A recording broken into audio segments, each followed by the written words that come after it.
How's it going, everyone? This is Patrick Donahoe, and I am joined tonight by my colleague, Brad Gibb. Brad, how you doing? Good, great.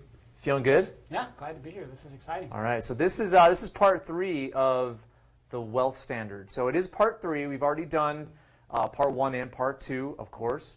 You can access those videos off of the website, which is www.thewealthstandard.com. We also have a couple other announcements. We did actually start a live radio show called the Wealth Standard Radio. Some of you know that we've had a podcast and kind of live radio program that we've done roughly once a month for the past 7-8 years. And so we are actually going to be doing a radio live broadcast on Wednesday mornings at 9 a.m. Mountain Time. And we're going to do it weekly. So the broadcast service that we're using, we wanted to do it every other week, but they required us to do every week. And so definitely tune into those. We'll also record those and archive those on our podcast. But we are transitioning to banking radio and going to the Wealth Standard Radio. So make sure you check that out. You can also download the TuneIn app and or also the podcast app on an iPhone or an Android phone. And you can auto have those downloaded to your phone. So definitely check those out. So tonight, the Wealth Standard Part 3, again, we were talking about doing probably 4 parts in the beginning. Now we're going to most likely extend it into 5 parts. So there are going to be 2 after this, and then we'll be done with this phase of the Wealth Standard. So looking at our objective in doing this, I think that's probably important to restate tonight because we've gotten some awesome feedback from you, which is really the purpose for us doing this. Remember, we're not necessarily trying to give you information. We are, but we're trying to really initiate feedback because the Wealth Standard is kind of a new platform, and it's going to have 3 parts to it. So we're just going to review that part. So Brad, why don't you talk about the first part of this kind of 3-pronged approach? Yeah. So the first part we're focused on. At the beginning we covered the concept of up the mountain and down the mountain as the complete timeline that somebody's going to go through with their finances. Part 1 is focused on going up the mountain, or the accumulation and typically the investing stage. Yep. So we do get a lot of questions and feedback. Well, this would have been great when I was 35, but I'm 65. How does this apply? It will apply. And actually, when we were talking about this earlier, we actually get sometimes better results, or at least more immediate results, coming down the mountain for people. So stay tuned, stick with it. We'll get there. But right now, we're covering. Yeah, so to restate, so looking at the objective of this whole platform, it's not necessarily to pinpoint or isolate a specific demographic that this is beneficial for. What we're doing is we're just breaking it down into 2 sections, really the growth section and then the income section. Now, looking at the growth section, that's what we're attacking first. So a lot of the feedback that we've had that was not necessarily negative, but more of a frustrated feedback is, you know, I'm 60, I'm 65, I'm 70, I'm 75. This would have been great 30, 40, 50 years ago, but really work for me right now. But the thing is, it does. It actually, in my opinion, it works out better. Yeah. But here's the thing is, you recognizing that, it's interesting that you do recognize that, especially the feedback that we've been getting, because you understand the dips, the booms, the busts as far as the market is concerned. You've seen the result of the rhetoric that everybody receives, which is put your money here, put your money here, put your money here, and what the result of that advice has been. Okay? Whereas those that are kind of starting down here, right, they haven't experienced that yet. And so they're buying into a lot of this rhetoric and therefore have not kind of experienced the negative side of that. So what we're trying to do is really identify that and help individuals not make those mistakes. So in essence, if you're kind of up here on, you know, in this region, whether you're above, you know, let's say 60 years old or into, you know, the 75-year-old range, I mean, this is awesome for your kids and your grandkids. And so being able to take this information is going to be huge. And I talked a lot about in the first section of the Wealth Standard, there is a huge interdependence of these situations. Okay, because the thing is, we're seeing that there is not good preparation of this demographic, okay, which is kind of going up the mountain and right here. So if there's not good planning and you run out of money over here, who is going to be your caregiver? It's going to be your kids and your grandkids. And so that's the thing is teaching your grandkids how this works is going to help them, but also we're going to approach kind of the coming down the mountain in the second phase of this approach. So, it's not to say that this can't benefit you. It's just we're focused on here, Yep. which we would love it if that doesn't apply to you, it might apply to your kids or grandkids. Yep. So get out there and be an advocate for that. And then we will get to what we do from 60 and on as we're approaching the peak and then coming back down. Yep. That'll be part 2. Yeah. So the whole objective is giving you the solution, but we're not really addressing this solution right now. And that's another thing that's getting people really frustrated, is all we're doing is showing the problems, showing the issues. So again, let me kind of restate the purpose for us doing all of these videos. The first part is we're writing a book. Right? So we're going to basically take the transcription of all these videos, of all the feedback you're giving us, the testimonials, even the frustration, and even some of the reasons why you believe that the traditional rhetoric is right. Because what it's going to do, it's going to allow us to have your perspective, or at least sympathize with your perspective, so that we can properly address the major issues so that you understand them. Okay, so the first part is going to be that book. Now, books are very kind of cliche. Everybody writes a book. It is actually one of the easiest things to do these days. I mean, you could get a ghostwriter, have an idea, give the idea to a ghostwriter, and put a book on Amazon in a very quick period of time without a publisher, it's amazing how quickly people can do that. So a book is not necessarily where we're going to stop. What we're also going to do is we're going to have an e-learning program associated with that book. So in the book, we're going to talk a lot about kind of the summary of what we're doing, our philosophy, the why, and so forth. And then we're going to back everything up with our e-learning program. So some of you are familiar with our existing e-learning programs. If you go to our website, paradigmlife.net, you can register for free for an e-learning program called Infinite 101. We also have a real estate e-learning program as well that you can get access to. You're going to have to email us for that, though. So looking at that e-learning program, it's been incredibly effective for what we're doing right now. But what we're going to do is kind of provide a better context to our philosophy, to our game plan, and then the e-learning program is really going to solidify that. So that the book is going to give you this kind of overall, overarching theme as far as what we're doing, and then the e-learning program is going to solidify all of those points with empirical data, case studies, examples, and so forth. Okay. And then the final piece of this 3-part, I won't make you stretch all the way over here. Give me a mark. Thank you very much. Oh, thanks for taking the cap off, too. All right, this is going to be our technology. So the technology is basically we're going to talk about that a little bit later tonight. But the technology is basically going to be something that you will input your personal information in, and it will basically give you kind of an idea if your financial foundation is secure.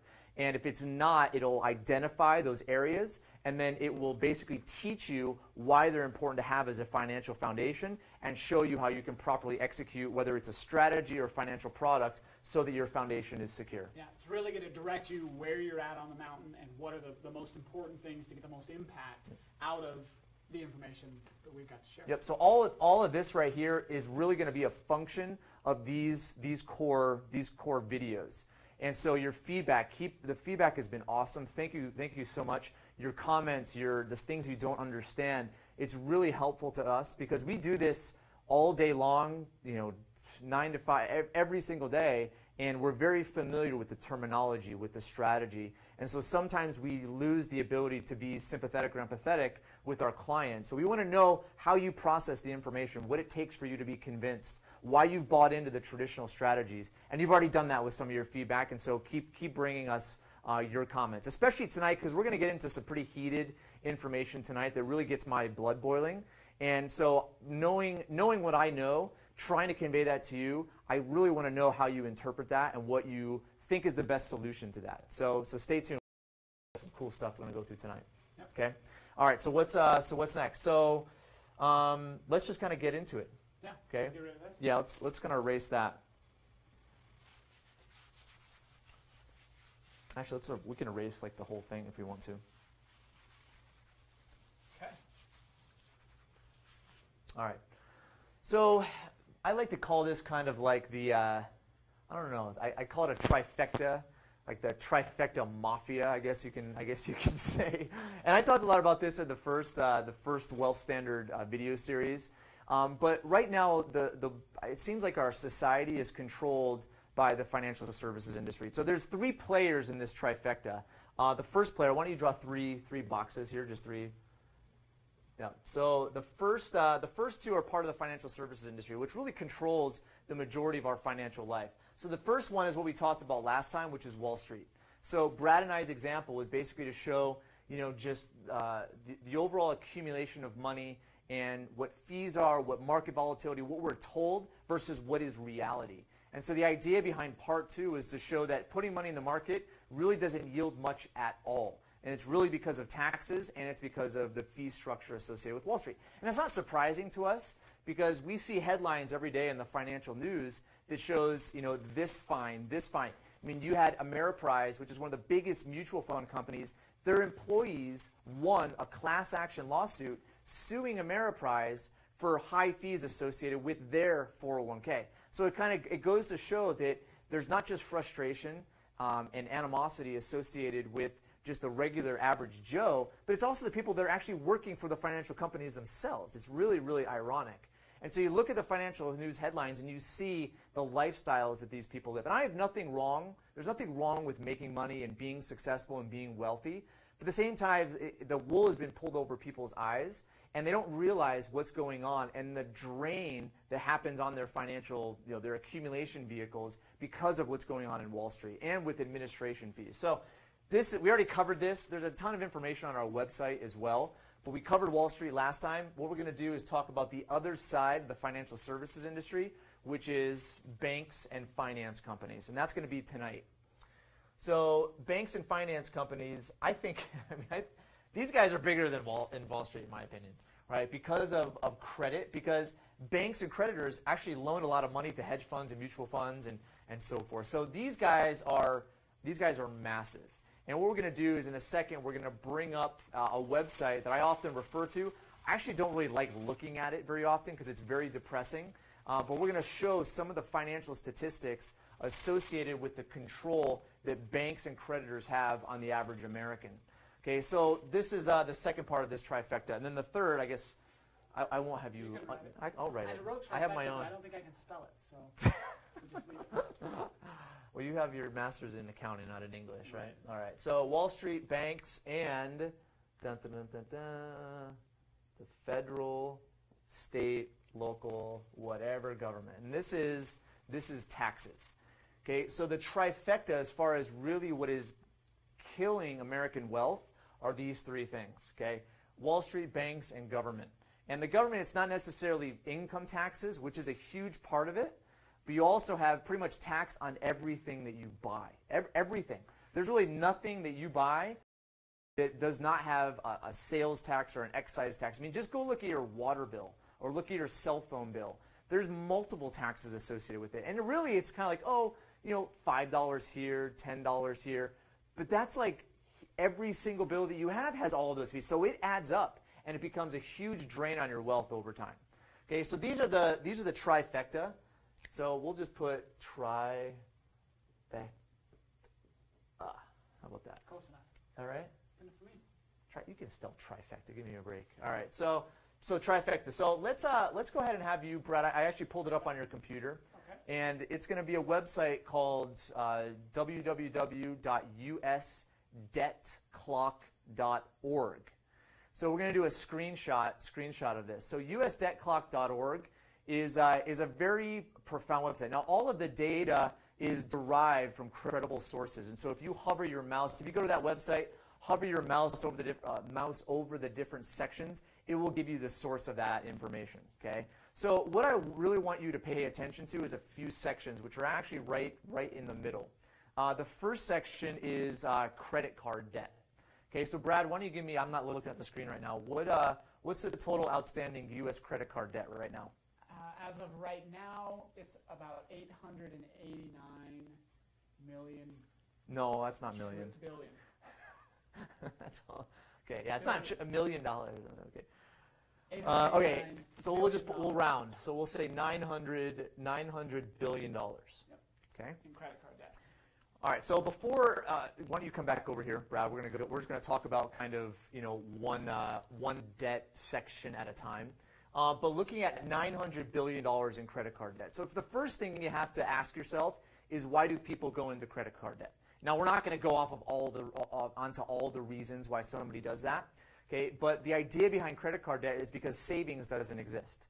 Okay, now why does savings not exist? It's typically because we are taught as an American population to save into something that is not going to be liquid for us. It's to defer our income in investments that are deferred until a future point in time. Now, it's ironic, right? Because before that, it was you save up and you spend money instead of going to credit card debt. Because I guarantee you, if credit cards didn't exist, people would not save as much into those vehicles as they are right now, right? So credit cards ultimately become the family's savings rate, okay? Not savings rate, savings vehicle.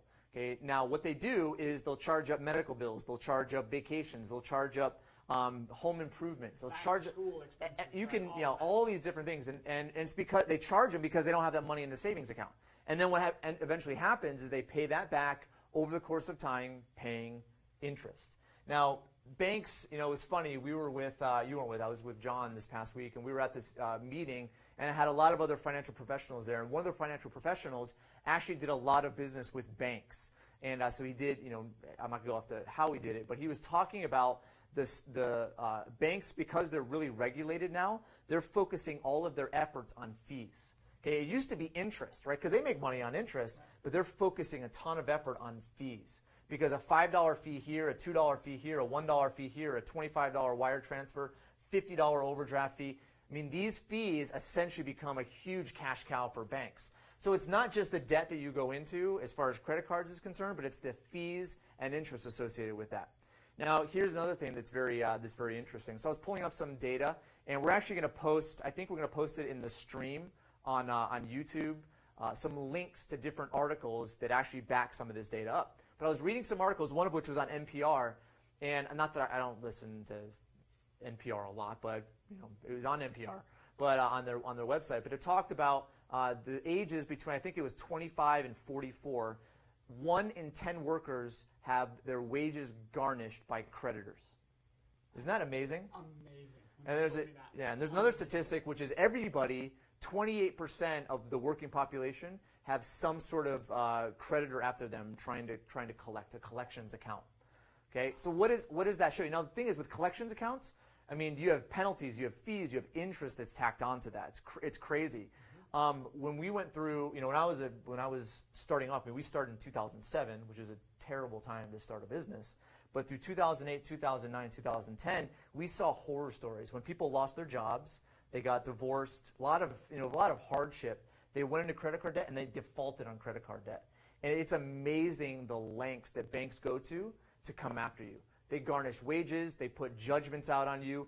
I had one story from a client that had a family, and he was like, he was with his kids one morning eating breakfast, and like this creditor is banging on the door trying to, not the creditor themselves, but a representative trying to come after them because there was a civil lawsuit against them associated. So the thing is, banks are ruining the world. They got, and the ironic thing is they got bailed out from the Federal Reserve, from the Treasury. They got bailed out of all the crappy investments they made, and then they actually come in. So they're zombies. I mean, they're zombies. I mean, that's another term for banks, zombie banks, because they don't have any type of moral structure associated with them. So banks are a huge eroder of wealth from that standpoint. All right, let's go back to U.S. debt clock since we're running out of time here. Yeah, let's keep it going. So the next one that we wanted to talk about here, Patrick, is the next one over. That's student loan debt. All right, so how much are we at student loan debt wise? We are at 1.2, approaching 1.3 trillion. 1.3 trillion. Okay, and then let's just do the last one. Yeah, let's do the last one. Last one is mortgage debt, which is 13.2 trillion. Okay, and they don't have car loan debt on there. Car loan debt is, I think that's approaching $1 trillion too. No, yeah, they just have those three. But anyway, I mean, it's so and we're not going to get into the economics of all of this, because the student loan debt crisis is amazing. I mean, the majority of student loan debts, not the majority, but there's a large percentage of student loan debts that are in default. And the reason is because people went out and they got an education, okay? And what happened with loans, when somebody has access to a loan, it's because they don't have access to cash. Nobody takes on a loan if they have cash. And so if student loans did not exist, the price of tuition would not be where it's at. The reason behind the access to credit here is, I mean, it's basically there's this agenda where everybody wants to be educated, but I would argue that part of the agenda is the lobbyists associated with academia that is getting creditors to give loans to students to have education, which essentially increases the demand for education, which subsequently increases the price. And that's why student tuition is going up, the college tuition is going up by an insane amount. And hardly anybody's finishing college, but yet they're on the hook for the student loan. It's the same feeling as what went on in the mortgage bubble, Yep. right?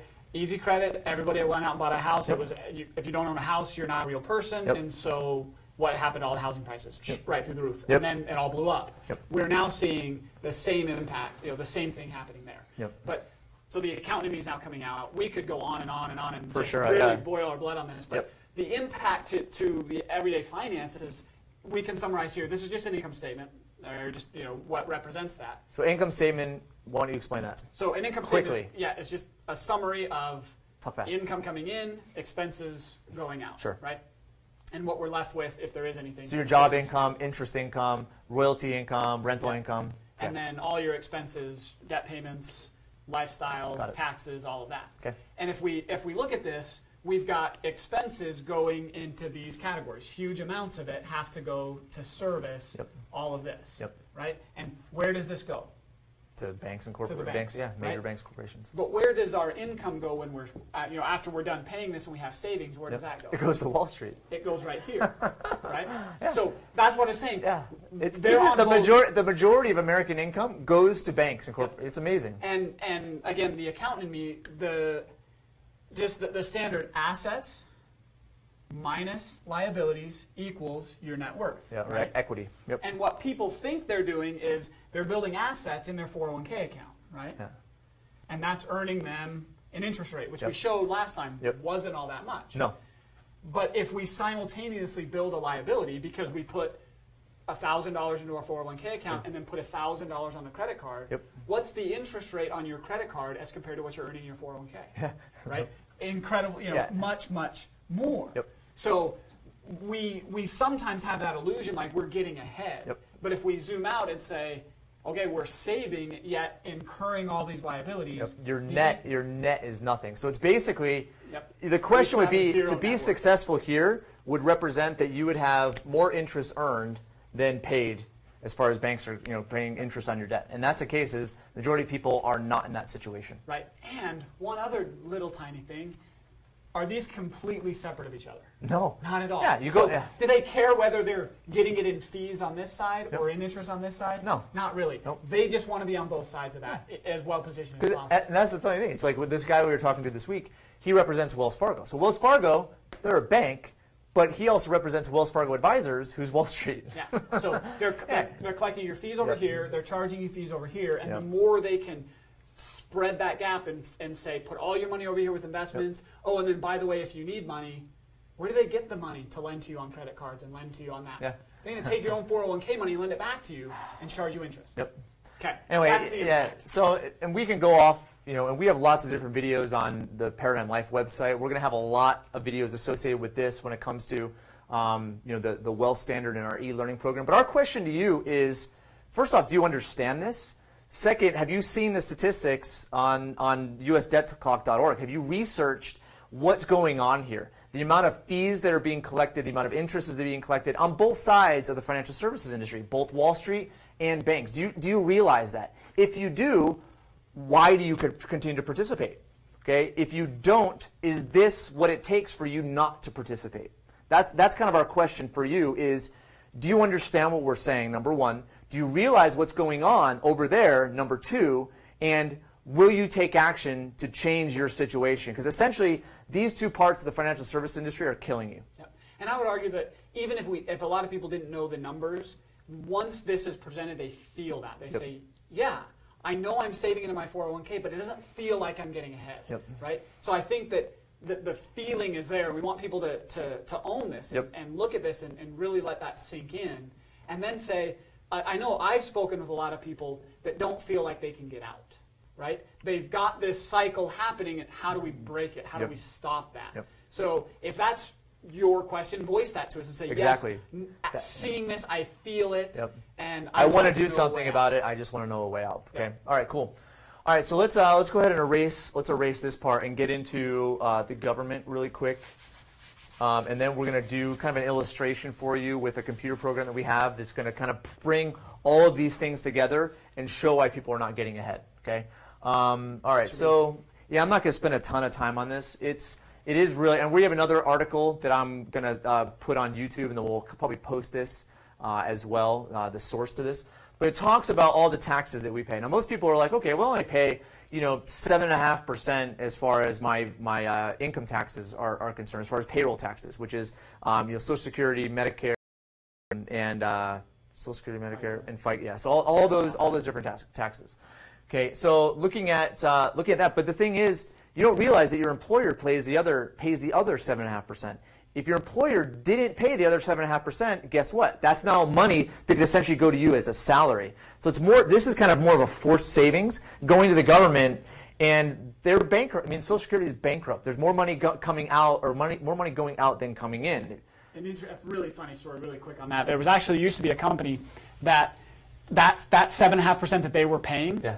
They put a big glass cylinder in the middle of the lobby, and they put in cash all of that 7.5% that they had to remit on a quarterly basis. Yeah. They would just dump it in there each paycheck, and the employees would see it building up and building up, and then every time they paid it, and then they would take it out. And they were trying to show their employees, this is money that is payroll money. Yeah. And this is your money that we're sending to the government. It's pretty cool. Pretty cool. All right, so anyway, you got payroll taxes, which most people don't seem like it's a lot. Okay, but then after that, you have income taxes. Okay, and that's where most people stop. Like, okay, well, those are the only taxes that I pay. Not true. You go to you go to all your utilities. Property taxes. You go to property taxes, use taxes, sales tax in some states. Yep, there's multiple property taxes. So what does it all add up to? Yep. No, I mean, well, we're gonna talk. Yeah, so there's a part in the article we're gonna discuss that when we do the little calculator. But yeah, some estimates were like over almost 60%. Okay, some estimates were around 50s, but it kind of all averaged out about 43 to 45. Okay, so why don't you put that in there? So 40% or so of your earnings go to some form of tax. Okay. Now here's the other thing too. So the other thing is, do you know this? Right. Number one, yep. Do you know that this is true? If not, what would it take for you to believe us? Is it an article? Is it your own research? I don't know. But looking at this, wrong. If they don't find it. Even if it's 30%, still that percentage. If you go look at why the whole Revolutionary War happened, it was over like 2% tax. Yep. Right, 2% tax. Look at what this is, thousands and thousands of times more than that. Yep. Okay, so here's the trifecta as far as what's ruining wealth. Okay, so again, we're trying to present the problem. We have solutions. Okay. But at the same time, I've been doing this a long time. You've been doing this now over 3 years, okay? And we see situations, thousands and thousands of situations where individuals are doing all of this. They're part of this trifecta. They've bought into it. They believe it. They do it. They basically fund it, okay? Now, some of our clients, they understand this. They believe it, and they stop this. Other people that we meet with don't stop. So our question to you, again, it's the same thing as far as the financial services industry. What if you do know this, okay, why would you continue to participate in it? And if there was a way to reduce this, why wouldn't you do it? Well, same thing with financial services industry. Okay, if this is actually going on, why would you participate in it? And what would it take for you to be convinced not to participate in it? Okay? Awesome. All right, so let's go to this little illustration, and then that should take probably close to the rest 10 minutes of the or time, so. 10 minutes or so, and then we'll open everything up for questions. Okay. Okay. All right. So this is basically a calculator developed by some friends of ours at Truth Concepts. You can visit them at truthconcepts.com. But what it does, it just really shows the potential of you as an individual and your earning over time, and really showing you the impact of this trifecta. Yep. So Brad, why don't you introduce the calculator and explain the different fields you're going to put in? Okay, so this is called maximum potential, and what we're trying to show is what your personal economy looks like and how the money comes in and where it goes out over a period of time. Yep. So we're gonna look at let's say a 35-year time period of somebody and their earnings during that time, and let's say they're making $100,000 a year. Okay. Now, if they're making $100,000 a year now, 35 years from now, they're going to be making more. Still going to buy the same amount of stuff. But we're going to have a bigger dollar amount. That's right. Yeah, we're going to have a bigger dollar amount. So we're going to assume, let's say, a 3% increase. You get a bump in cost of living during that time. Got it. Not that you're making more money. Yep. You're making more money, but the same amount of purchasing power. Yeah, we're not really even discussing purchasing power. We're just discussing money flowing through your hands at this time. So what this shows, first we'll stop here and say compounded, the money that would flow through this person's hands is over $6 million. Okay? Is that a lot? Is that a little? It's up to you, I guess. But relative to $100,000, there's $6 million that will run through your personal economy. That's insane. That's a lot of money that's going to be going through. And again, that's why we focused on this problem at the beginning was how much of that's going to go to Wall Street banks and the government. Okay? Now, this is an unrealistic assumption, but if you didn't spend any of that, you could earn something if we turned around and were able to invest it. Sure. Okay? And this is where the maximum potential comes in. And let's say you could earn 5%. So this is if you never spent a dime. Right. You made $100,000 a year. It was increasing by 3%, and you're earning 5% on those proceeds. Exactly. Got it. Because any dollar kept, you could invest and earn. Sure. And we're going to use 5% as kind of a baseline conservative entry-level analysis. Got it. So no expenses associated with this whatsoever. So now your maximum potential has gone from $6 million to $14 million. Okay? So you could be earning and have that much in your economy. But like we said, that's unrealistic. So money's going to come out. So let's go through those. You want to so let's first go through the trifecta, right? So the first one is taxes, right? Okay. 3% in taxes. So what you're seeing here is... And this is all taxes again. This is not income taxes. This is everything. Everything. So now our green bars represented how much we were left with. Now everything below the line shows us what's left our personal economy. Got it. So we can see that impact there. It took our compounded $14.1 million and dropped to $8 million. So that removed $6 million from our economy. And then it's not $6 million that went to the government, right? It was money that went to the government, but it also includes opportunity costs. Because once it goes to the government, it no longer can earn that percent. Exactly. The actual checks we wrote to the government, you can see here the total costs were 2.6, could have grown to be 6.1. Okay? So the next part of the trifecta is debt service. Our estimates put that amount at... I'm going to say it's actually higher than this, but we're going to say 35. 35%. Yeah, because it typically, some of the studies that I was looking at showed between 28 and 30% going to housing, like just a housing mortgrage, Yep. And then on top of that, about 10% Student was loans, going to credit cards, all that. and so car loans. We'll throw that at 35%. Okay. So this graph gets a lot uglier as we see that because red is debt, pink is the debt, red are taxes. And what was 14.1 million, we're left with 3.1. Yep. But a lot of people at this point say, I'd be pretty happy with $3.1 million. Okay, well, let's go. That's not it. Diapers for your kids, you haven't bought food, you haven't gone on vacation, done any of that. Nope. Okay, so that for the average American adds up to about the remaining 20% of their income goes toward that. Yep. Okay, and which is actually conservative. Pretty conservative, because where we get to 20% is actually just algebra, because we know the national savings rate has increased, if you can believe that, to about 2%. Yeah. Okay? So that leaves us at the end of the day 43, 25, 20, adds up to 98%, leaving us 2% in savings. Okay? So at the end of a 35-year time period, saving 2%, earning 5% on that, you're left with a whopping $283,000. Which is present value. Right. And it shows on there what your last year of income was. What's the last year of income? Your last year of income, starting at 100 and increasing at 3%, is $273,000. So you basically worked your whole life to have less than a year of savings. 1 year of your last salary to retire on. All right. So what's the okay? Keep going. Well, yeah. If this sounds ridiculous, this is what we see every day. This is that's reality. It may not be realistic to you. We see this with 65 individuals in this situation all the time. Yep. Okay. All right. So solution. What is the traditional solution? What if you brought this problem to your financial advisor? What would he tell you? Earn a higher rate of return. Yeah, he'd look at the 5% and say, everybody knows the market makes whatever. Yeah. Okay, so let's walk through that and see the impact of trying to get a better rate of return. Because most financial advisors aren't going to tell you you should probably spend less money. Right? That's not good for business. No. Okay, so here we go. And we'll get there in a minute. So let's say we could increase the rate from 5 to 7.5. Doesn't sound 2.5 doesn't sound like a big increase. That's a 50% increase in your rate of return. It's half of 5%. Half of 5%. So let's look at that. Did it solve our problem? If you didn't even see the lines move, I'll do it again. 5 to 7.5. Yeah, see, it moved, but barely. Yep. It doubled the amount of your savings, but you went from 1 year to 2 years. Still not fixing our problem. Okay? But suppose you get a really smart financial advisor who knows Bernie Madoff or something like that, and he can get you a 10% rate of return. Okay?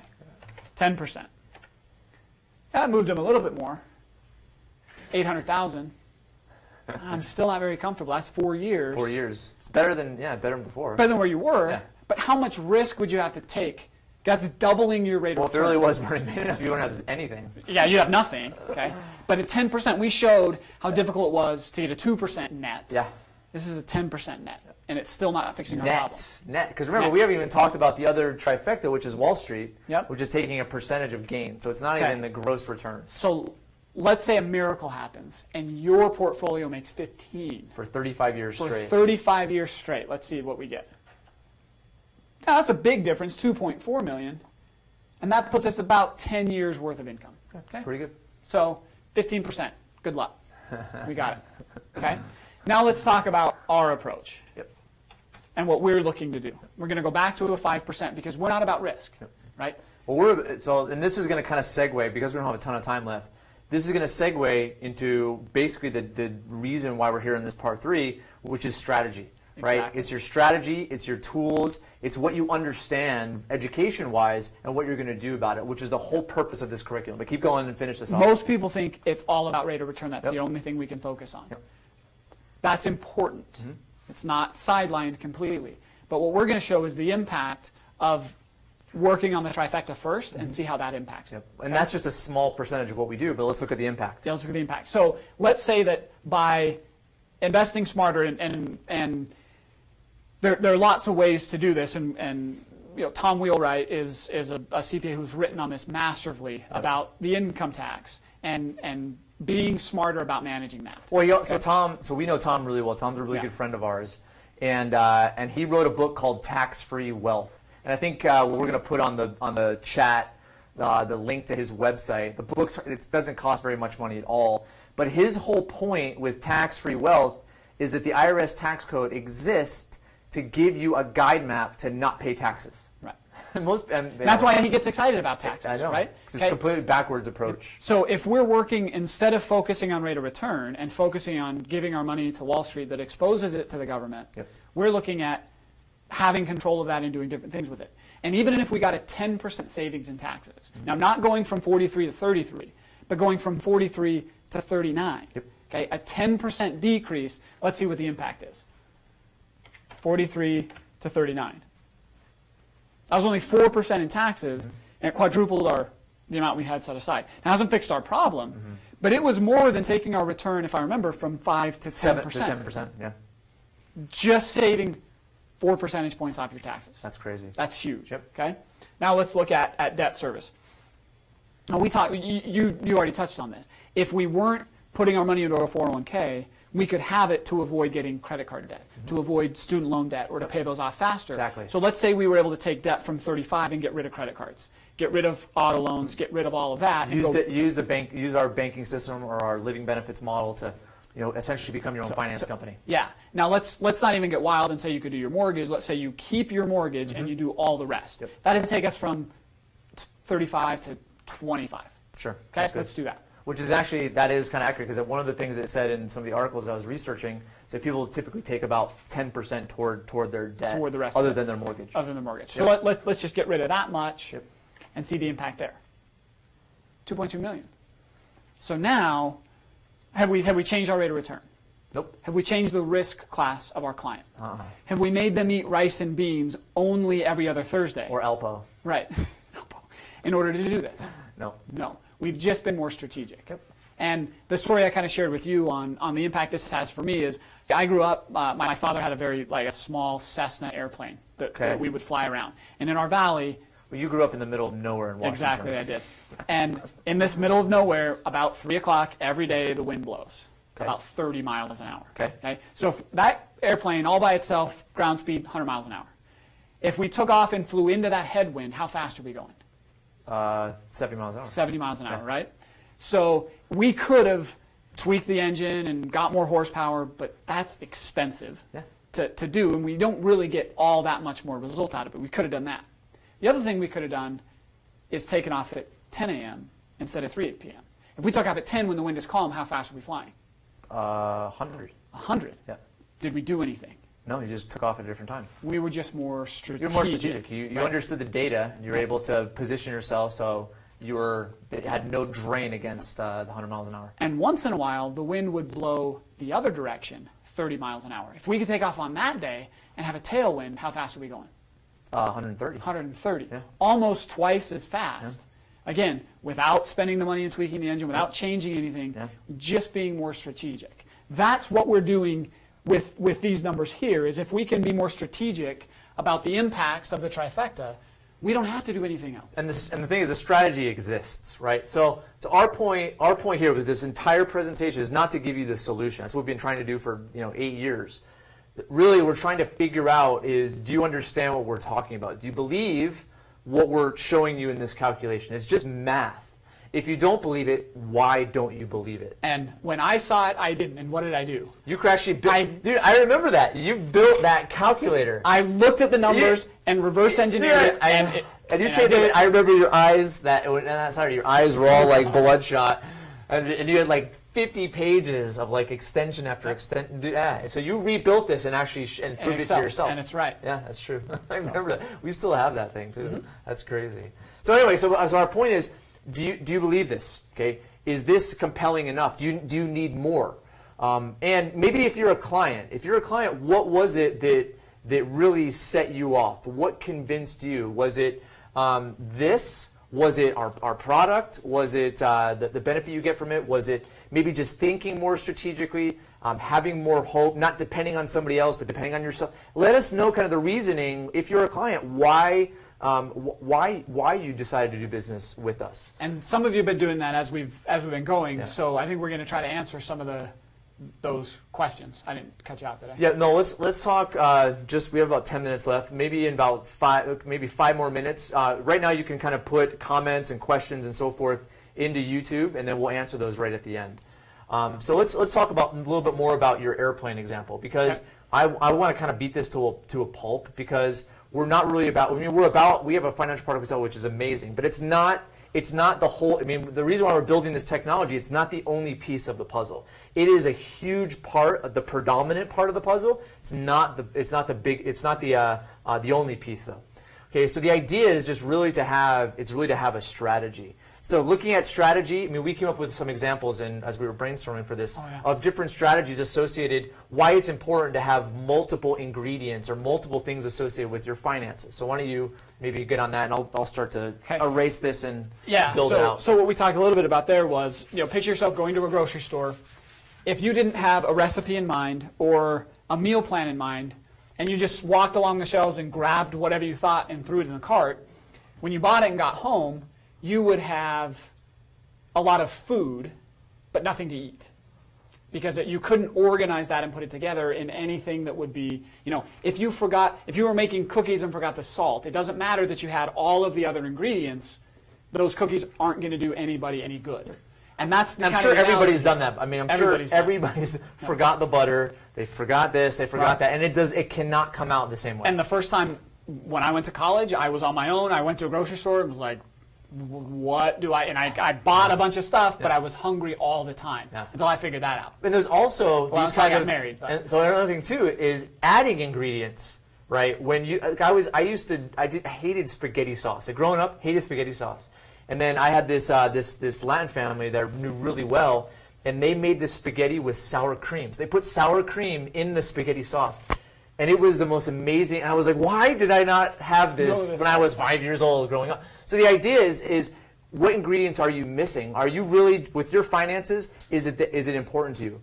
It should be important to everybody. We live in a modern society, we live in an economy where money is required to transact. You can go and live on a farm and not care about money and produce and be self-reliant. If that's what you want to do, awesome. But that's poverty. Right? It is, in a sense. Borderline. We're in a modern society and it takes capital, and we all know that we're not going to be able to work to we're 100. Okay, we're deferring income. This is what we talked about in the first section or first part of the wealth standard, which is we're trying to build to this point where we're deferring income, and that money that we've built is going to last us the rest of our life. Okay, that's just that may not be full retirement. You might work or do whatever. Okay, but the idea is that you're deferring income with the system, with the strategy, so that that money will last you for the rest of your life. Or are you just walking along and grabbing financial products because they're popular, your advisor's telling you, and you really don't know what they're doing for you, but they're in your cart, and you've got them. I think that's where a lot of people find themselves. If they have stuff, they don't know what else they need, they don't even know why they have this one, but that's what they got. So this is, a lot. So this is, if you couldn't tell, I'm not the best artist in the world, but this is a puzzle, and our technology is going to look very similar to this. So it's basically going to be the result of your financial situation. And all right, dude, I need why don't you take that cap? Thank you very much. So this puzzle is basically going to be your financial life, and it's going to show the pieces of your financial life. Okay, and this is essentially not going to be everything. This is going to be your foundation. I'll put foundation up here. This is the basic recipe. Now we're going to add pizzazz like the sour cream to this down the road, but this is just what goes into the basics. Yep. So basically, you look at the biggest part, and it could be specific financial vehicles. You can also look at another part, and that could be a specific financial strategy or set of rules that you use. Okay. Another part could be a tax plan. Another part could be an estate plan. Other part could be different insurance products or different investment products as your foundation. And so the idea is, we know a lot of our clients are very wealthy entrepreneurs. They're wealthy real estate investors, business owners. This applies to them as well. Now, looking at the foundation, it is a foundation. Okay, upon that foundation is where you build your business. It's where you build your real estate portfolio. It's where you build your investments. Okay, this kind of housing is going to protect you so that based on whatever happens, which is out of your control, your foundation will be secure, and it'll allow you to better protect this valuable asset. So again, this foundation is going to be huge. And I think the biggest part of this foundation is going to be education. It is really knowing what you're doing. And looking at our business, the reason why we do all of this content is we really don't want clients to come to us and say, just tell me what to do. That is the last thing we want to hear, because we'll just say, we're not going to do anything for you. Because clients doing that do not want to take stewardship over the resources that they've built. They don't want to take stewardship over their life. And we realize that if that's their mentality, there's not going to have nothing we can do. There's nothing we're going to do. There's going to be no discipline to be able to execute this strategy, because it's not a 1 year, 2 year, 3. It's a huge, very long strategy. It's for the rest of your life. Okay, but it works. It's worked for 100 years. We can prove it. And that's the thing is, looking at what it takes to prove that, we want to know all angles. We've been able to be moderately successful, but there's still some people that do not implement, and it's frustrating to us because we can sympathize. We have a perspective on things, but it's not everybody. And so we want to hear from you, your feedback, and help us to basically get the right information, make the right calculations, create the right tutorials, etc., so that we can properly educate the modern society. So, do you have any final things in parting? No, I think we touched on it, but this is the part that I think a lot of people call us expecting us to do what other financial advisors do and say, I'm really smart, here are all my credentials, give me all your money and I'll invest them where you should be, and don't ask any questions. Okay. Where that's not what we're about. Mm-hmm. And sometimes people will get frustrated and say, just tell me what to do. Yeah. Like a lot of people are with this, just, okay, I get it, tell me what to do. Okay. We need to take you, it's a slow process. We're doing what needed to be done for 10, 15, 20 years prior. We're making up for that and putting this all together. So clients understanding that is pretty important. Cool. All right, so what we're going to do is we're going to kind of give you a heads up on part 4. So in part 4, we're actually going to start to identify some of these pieces and actually illustrate them. We're going to give you some techniques and some part of the strategies, and they're more of the simple parts. And those simple parts, we're going to try to get you to digest those and give us your feedback. And so that's what that's going to take place in the 4th part. And then finally on the 5th part, we're actually going to show case studies. We're going to do a case study and we might split the case studies up amongst two parts. But we'll do just the average family. We're going to do a real estate investor, and then we're going to do a very wealthy individual. Or we'll do, we may just introduce all 3 of them, say beginning and end, and then go in to get more resources for all the. Yeah, that's right. We can do some back end stuff to kind of prepare for that, and just give you kind of an introduction as to where they were and where they will be because of the services that we provide. That's a good idea. Yeah. Okay. All right, everyone. We're going to sign off tonight. We really appreciate you being on with us. Again, go check out the live radio program that we have now on Wednesday mornings. If you want information about Paradigm Life, if you are new, if you've never heard us before, And you probably think we're crazy because not having context to this conversation would be... There's a lot there. Yeah. So, but if you do want to learn more about the company, just go to paradigmlife.net. For the past parts of the Wealth Standard, you can visit our website, which is www.thewealthstandard.com. Okay, that's all for now. We'll see you next time.